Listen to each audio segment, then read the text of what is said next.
I was thinking, do you really need to post-cure 3D resin? That's a dangerous road, son. You know where it leads? To communism.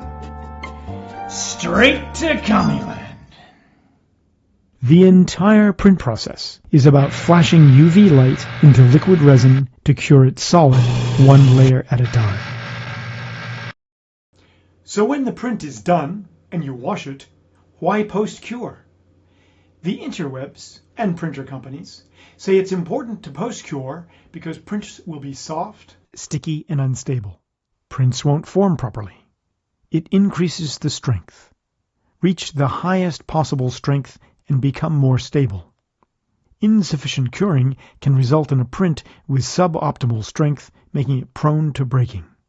Printed object may remain soft or weak. Uncured resin is toxic. It sounds pretty vague. Does UV light really penetrate cured resin and make it stronger? Or does it just hit the surface and make it brittle? Let's do some testing. Liquid resin spews VOCs, or volatile organic compounds. VOCs are irritants that can cause nausea and rashes, but more important, many cause cancer. If people realized how bad resin is, we probably wouldn't use it. You need gloves and a respirator. Not a paper mask, but a true respirator with an activated carbon filter. There isn't a clear answer that activated carbon definitely filters VOCs. Air filter industry says yes, but practical evidence says no. It mostly only cuts smell. Keep Making has a great video on resin air quality and filters. Then there's Eco Resin, which is plant-based. Great detail, a little flexible, and almost no smell. I'm not paid by resin manufacturers or suppliers. I just really like this stuff. The advertising says Eco Resin is healthy and good for the environment.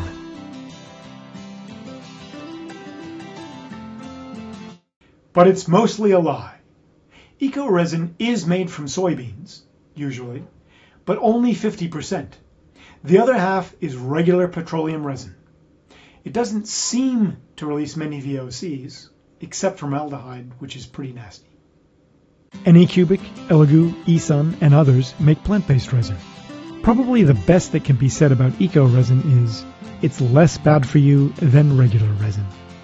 You still have to ventilate or wear a respirator and use gloves.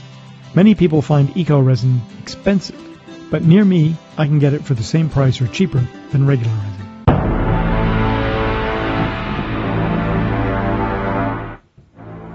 It fell off a truck.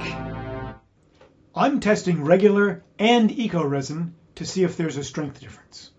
For the first test, I'll put liquid resin in a curing chamber and see how deep the UV light cures it. I'm using an exposure of 120 seconds, which is good for a mini. Not very deep. Next, I'll see if cured resin blocks UV. I'll glue two parts together with liquid resin, then break them to see how much of the UV cured. Not very deep at all. Some sources say UV light only penetrates resin 25 to 50 micrometers/microns. That's about one layer or less. Next, we'll test strength. Everyone says UV curing makes parts stronger. I'm using test hooks from CNC Kitchen. I'm doing 3 sets of everything and averaging. My wife named the samples, so I don't know what's what.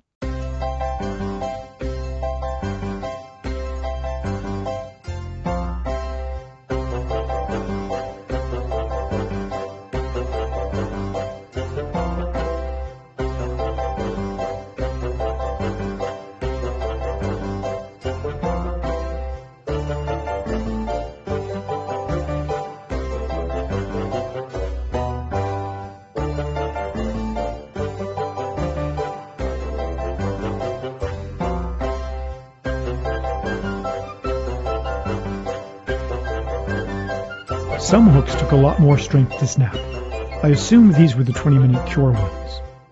But I was wrong. When I opened the secret list of names, the uncured ones were stronger. This is an average of 3 tests for each cure time and 2 different resins. What does it mean? I'm not a certified testing lab, but the numbers are pretty compelling. No post-cure is significantly stronger. If your prints are tacky with no cure, wash them again and let them dry several hours. Someone needs to replicate this before we give it too much credibility. The hooks are free at CNC Kitchen, and any force meter will do. We're not looking for exact numbers on an expensive meter, just a trend. One company says heat while curing increases strength. That might be true, but of course, they sell a $750/€800 heated curing station, so... Step 2 will be testing heat, as soon as I figure out how to do that. I look forward to comments. Now go make it! You think Ted and Alice next door will ever invite us to another barbecue? Bring your potato salad, he'll say. And I'll have to say, oh, the boy's gonna bring borscht. What's that? Just some cummy cabbage.